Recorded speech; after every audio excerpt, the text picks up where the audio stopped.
নমস্কার বন্ধুরা, welcome to my channel my fortune story. আশা করছি আপনারা সবাই ভালো আছেন। ফিরলাম নতুন ভিডিও নিয়ে। ভিডিওটি সম্পূর্ণ দেখার অনুরোধ রইল। আর ভিডিওটি দেখে যদি ভালো লেগে থাকে তাহলে প্লিজ একটা লাইক করে দেবেন। আর অবশ্যই চ্যানেলটি সাবস্ক্রাইব করে আমার পাশে থাকবেন। যারা যারা এতদিন পর্যন্ত আমার চ্যানেলটি সাবস্ক্রাইব করে নিয়েছেন তাদের জানাই অসংখ্য ধন্যবাদ। আর যারা এখনও আমার চ্যানেলটিকে সাবস্ক্রাইব করেননি তাদের কাছে সাবস্ক্রাইব করবার অনুরোধ রইল। তো চলুন আমি কি দেখাচ্ছি ভিডিওতে আপনাদের কাছে বলি। আজকে ষষ্ঠী। হ্যাঁ, আমি জানি এই ভিডিওটা যখন যাবে আপনাদের কাছে তখন অলরেডি অনেক দিন কেটে যাবে পুজোর। তবুও যেহেতু আমি ভিডিওটি ষষ্ঠীর দিনে করেছি, ষষ্ঠীর ভিডিও আপনাদের কাছে পরিবেশন করছি, তো সেহেতু আমাকে মানে আর কি সেহেতু ষষ্ঠী বলতে হবে। তো ষষ্ঠীর দিন আর কি সকালবেলা উঠে আমি আমার দিব্যসোনাকে রেডি করে দিয়েছি। যেহেতু রবিবার পড়েছিল, তো সেহেতু কি না, আমাদের আশ্রম তো থাকেই, আপনারা সবাই জানেন যারা যারা আমার ভিডিওটি রেগুলার দেখেন। তো সকালবেলা আশ্রমে যাওয়ার আছে, আর পুজোর দিন প্রথম পুজোর সকালবেলা আমি দিব্যসোনাকে একটা নতুন জামা পরিয়ে দিয়েছি। এই জামাটা, এই পাঞ্জাবিটা ওকে ওর মা দিয়েছে। আমার না একাগ্র হই, তাহলে মায়া কিন্তু আমাকে ঈশ্বরকে পেতে দিলে না। কেন? ঈশ্বরকে মায়া যুক্ত ব্রহ্ম। যদি আমি ব্রহ্মের নামকে না নিষ্ঠার সঙ্গে আমি ভজনা না করি, তাহলে কিন্তু মায়া আমাকে আর তাড়াতাড়ি যেতে দেবে না। তাহলে মায়া হচ্ছে ঈশ্বরের শক্তি। মায়া, এই মায়াটা কি? মা মানে না, আর অন্তস্থ আকার মানে আছে, নেই অথচ আছে, এর নাম মায়া। তা নেই, কিন্তু যদি আমি ঈশ্বরকে ভগবান না করি, এইটা আছে, তা আমাকে ঘুরি ঘুরিয়ে খাবে। আর ঈশ্বর হচ্ছে ঈশ্বরশীল ক্ষমতা যার আছে। ঈশ্বরশীল ক্ষমতা কি? পবিত্র করার ক্ষমতা। তাহলে এখন আমি যদি এই পবিত্র করার ক্ষমতাটা লাভ করতে পারি, তাহলে কিন্তু আমি ঈশ্বরকে জানতে পারবো। তাহলে পবিত্র করার ক্ষমতা আমি লাভ করবো কি করে? আমি একটি ঈশ্বরের অংশ। পরমাত্মা হচ্ছে পরমেশ্বর। তার যে আরেকটু নিচে এলেন ঈশ্বর নাম নিয়ে, কেন আমাদেরকে দেখাতে পারবে।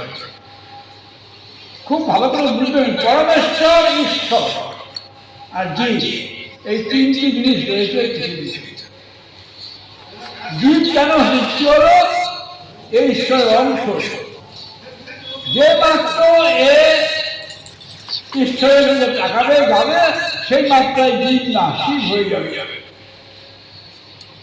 আবার এই ঈশ্বরের কাছে গিয়ে যে মাত্র ঈশ্বর ছাড়া কিছু চিন্তা করবে না, তখন পরমেশ্বরের কাছে চলে যাবে, মুক্তি পেয়ে যাবে। ছর্দি ওকে দুটো পাঞ্জাবি কিনে দিয়েছিল, একটা সাদা আর একটা হলুদ, পুরী থেকে এনে দিয়েছে। তা আমি হলুদটাই আজকে পরাবার জন্য পছন্দ করলাম। মা দুর্গা প্রথম এসেছে। আর এই দেখো, আমাদের আশ্রম শেষ হয়ে গেল, আমরা এবার চলে যাচ্ছি দুর্গা মণ্ডপে। সামনাসামনি একটা দুর্গা পুজো হয় আশ্রমের, মহিলা দ্বারা পরিচালিত। তো সেই মহিলা দ্বারা পরিচালিত পুজো প্যান্ডেলে চলে গেলাম। ও দেখছে, আর এইখানে সবাই এখন ষষ্ঠীর পুজো দিতে, অঞ্জলি দিতে ব্যস্ত। তাই জন্য মণ্ডপটার সামনেটা একটু ভিড় হয়েছে। আর ও তো ছোট, দেখতে পাচ্ছে না, ওকে কোলে তুলে দেখাতে হয়েছে। ভিডিওটা করলাম, বেশ সুন্দর মা দুর্গার মুখটা, সাবেকি ঠাকুর। আর এই দেখো, আসার পথে না একটা পুকুর পড়ে, বড় পুকুর, সেই পুকুরে অনেক মাছ আছে।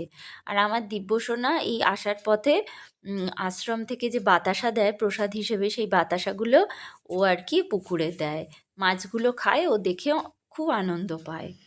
এরপর আর ভিডিওটা করিনি। তারপরে সন্ধ্যেবেলা ভিডিও করেছিলাম, ওর বাবা এসেছিল ষষ্ঠীর দিন। আমি তো কোথাও বেরোবো না, আমার মনের যা বিষাদগ্রস্ত অবস্থা, তাতে করে ঘোরা বেড়ানো, দেখুন মনের একটা নিজস্ব আনন্দ না থাকলে ঘোরা বেড়ানো কিন্তু করা যায় না।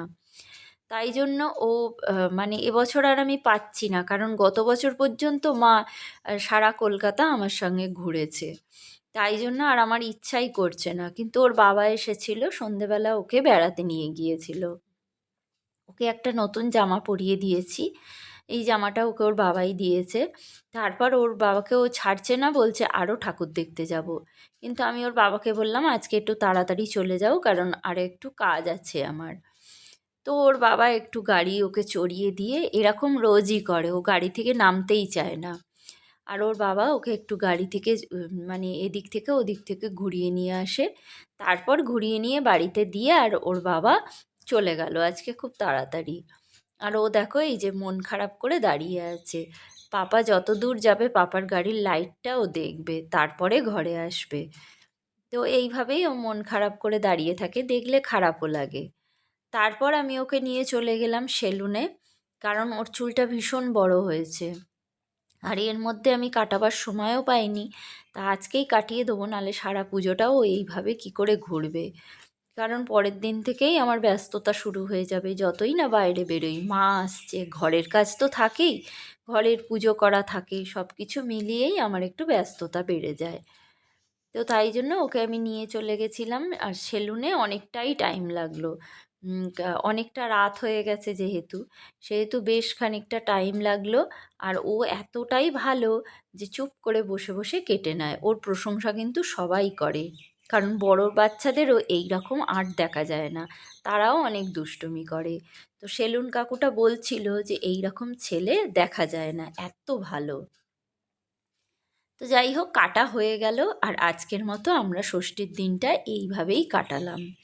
এইভাবেই নিরানন্দভাবে কাজ করে চলে গেল আমাদের এই বছরের ষষ্ঠীর দিন। তো ভিডিওটি যারা যারা দেখলেন, তাদের কাছে আমার একটা অনুরোধ রইল, ভিডিওটি যদি ভালো লেগে থাকে তাহলে প্লিজ একটা লাইক করে দেবেন। ফিরবো নতুন ভিডিও নিয়ে, ততক্ষণের জন্য সবাই